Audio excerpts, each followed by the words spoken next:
Hello guys, hello from Kyiv.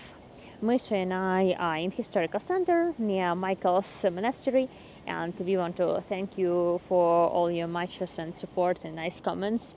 Thank you so much for watching my channel and watching my video, and my channel is recently growing, and I will continue to do all my job, and we want to say happy Thanksgiving for everyone celebrating today. And we in Kyiv woke up today, Misha and I, from the loud explosion. It was around like 7:30 or 8 a.m. I don't remember because I went to bed late. And it was loud, and I understand, okay, it's not just drone interception, it is rocket interception. Then I opened the news and I saw like, oh my god, it's happened a lot, because yesterday air raid sirens started at 11 p.m. something, and lasted for 9 hours 26 minutes, so all night and morning. And starting with the drones, like each night we have a drone attack, and ended up with rockets. So I collected some information in my phone because I have a lot of numbers and so on. Just would like to share this with you. And today a lot of Ukrainians spend their night in the underground. I see lots of like photos and so on, and the air raid siren finished today something like 8:30 or so, which causing a huge traffic jam, and metro start operating because, with air raid siren, metro doesn't cross the bridges because it's potential targets, and public transport not operating. So it was like huge traffic jam. People were late for work, and there was not enough room in each wagon in the metro. So that is like, I'm going to speak today about this rocket attack. And so briefly, we intercept 79 of 91 missiles and 35 of 87 drones over last night. So it was massive attack, and right now is 300,000 people in Ivano-Frankivsk, which is west part of Ukraine, are without the electricity. Is strict electricity schedules, and in Kyiv we also without the electricity like for 2 weeks. We have these schedules and so on. It's not that bad. It's from something like from morning, maybe from 7 till 10 p.m. All day, but like some blocks of hours, like usually 4 hours without electricity, then 4 hours with, 4 hours without. For me it's like totally fine. At night we have electricity, so it allows me from 10 wash my things, charge my car, doing something else, charge everything, and during the day I'm out of home, so that's fine. Not that bad. It was in summer, so I'm not complaining that much. And what else? Yeah, that is like by official data that since the start of 2024, Russian strike our electricity grid already for 11th time. And I know it's just end of November, and we really didn't know what's happened during this winter, because winter is starting in a couple of days. And we all hope for the best, and I don't believe that it will be like huge blackout. Maybe some shortages, power shortages, which is fine. And so far we have the heating. It's also like the most important, that having the electricity. Also, I read the information about accumulation of more than 200 cruise missiles 101 and more than 300 Iskander ballistic missiles by Russians, and it was confirmed that it's true by our main intelligence office. So that is like again question which winter and which future rocket attack we will have in the future.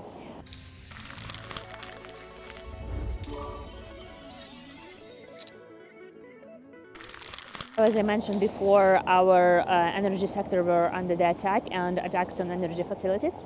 It's confirmed like all over the country. And our Ukrenergo is power and electricity company urgently announced today the power outages. Like, as I mentioned, we have schedule, like by the address, by the location, which hours we have electricity, which not. Today it was cancelled. It was like random hours, and because it's like extreme situation, Russia again target energy grid.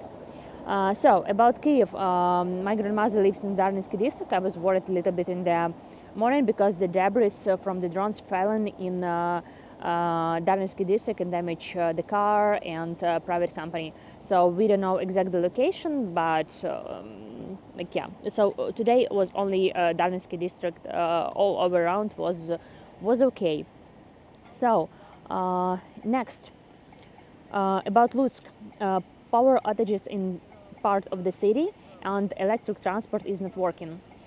In Sumy region, several infrastructure facilities in Shostka were destroyed. A school, hospital, high-rise building and water supply facilities were damaged. Kharkiv region, Kyiv district there, strike of civilian enterprise, no casualties so far. Kharkiv region, Kyiv district of Kharkiv, strikes on civilian enterprise, no casualties so far. Rivne region, smoke is observed after a series of explosions over Rivne. More than 280,000 residents are without power in the region. Water outages. Vinnytsia region, unfortunately there are victims and houses damaged and outbuildings were destroyed and car caught fire. Mykolaiv region, emergency shutdowns were introduced due to the Russian attack. Educational institutions, trams and trolleybuses are not working. Ukrzaliznytsia, it's our government company that operates in train connections, spot power outages. The traffic situation is stable and controlled because some days, like when I buy the tickets for the flights or someone traveling to Ukraine, I strongly advise to have some huge gaps between trains and flights because it could be some delays on the border. Train could be delayed, and if it's something with the power or Russia hit somewhere, where a lot of times trains were late because of the power situation.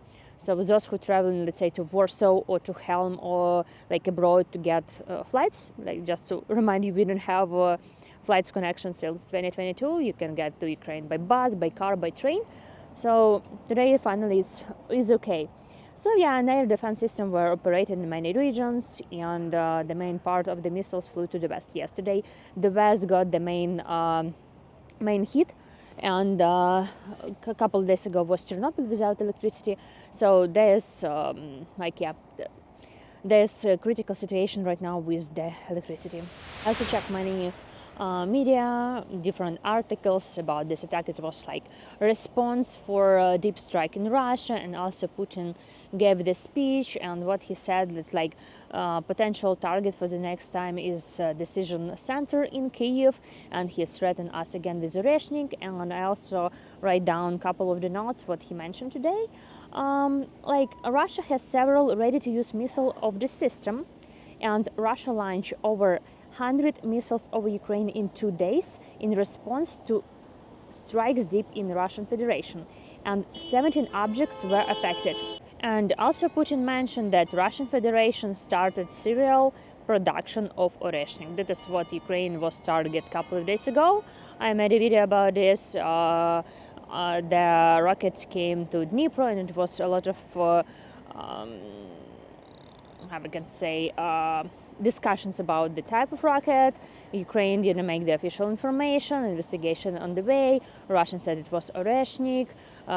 Western media said it was this and this and this. So you can watch my previous video about this attack. So Putin continues to threaten us again.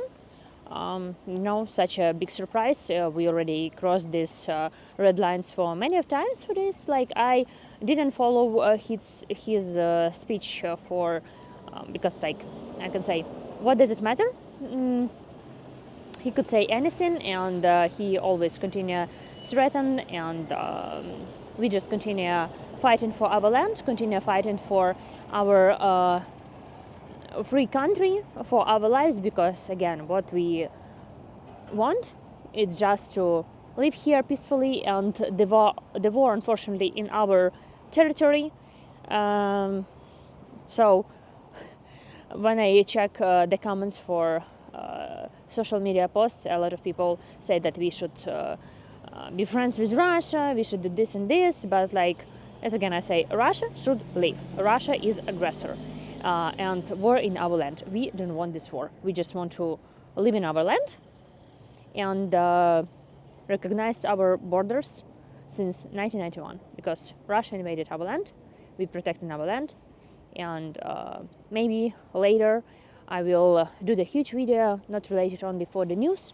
It will be the video about why other countries supporting us and why they're supporting us. Let me know in the comments if it will be interesting, especially like why US supporting us and which kind of agreement was happened many years ago. So guys, I think that's it about news updates. Now it's 3:30, and let's see what's happened till the evening, because I like to do the video with the daylight and for already it's dark. So let's hope for the best. If so, I will update you. I have my Telegram channel. I also post in there daily, and I post on my YouTube community, adding photos and find different videos what's happening in my country. So this is my video about news from Ukraine, and thank you for standing with us. Thank you for supporting. We know we're strong. We go through this winter. I don't have any plans to move. I have listened to many threats from 2022. It's like was always in common. Tanya, you have to leave. Tanya, you have to do this and this and this. And just thank you for your worries and so on. But it's not for the first time. It's like always constant stress, always constant threats where to live. Like, I don't get ready for winter. I just live my life and I will solve the problems until they arrive. Let's say like this. So I'm in Ukraine. I'm in Kyiv. Here's my family, my grandmother that I should take care of, my dad, my mom, and so I see my future here, and what I can say more. We will see what's happened. Again, thank you for your support, for your interest, and see you soon in my next videos.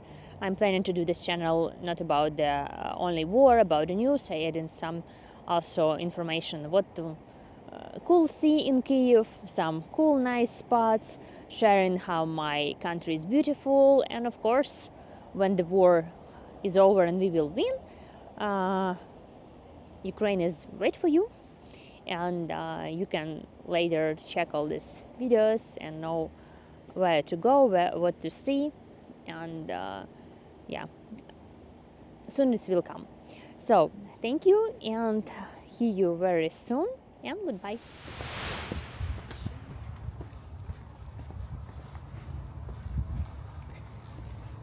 Якісь собаки тут ходять.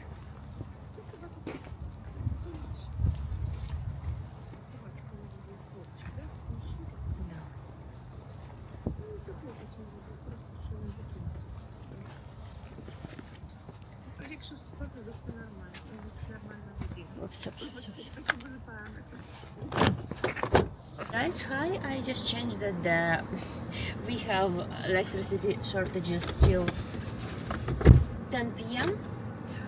But now I see the electricity shortages even during the night, and now I go home after my appointment, and it is completely darkness, no elevator, bad signal, and can you imagine?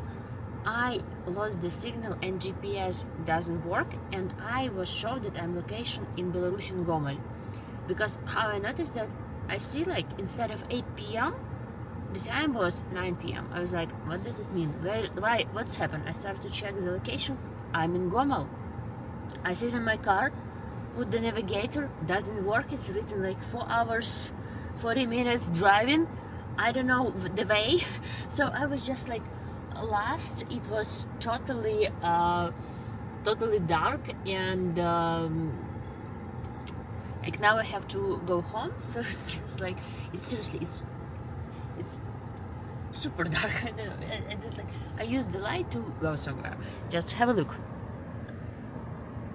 That is the Kyiv, that is the apartment. Someone used candles, maybe some has generators. That is also like apartment place. And when you drive, it's just dark.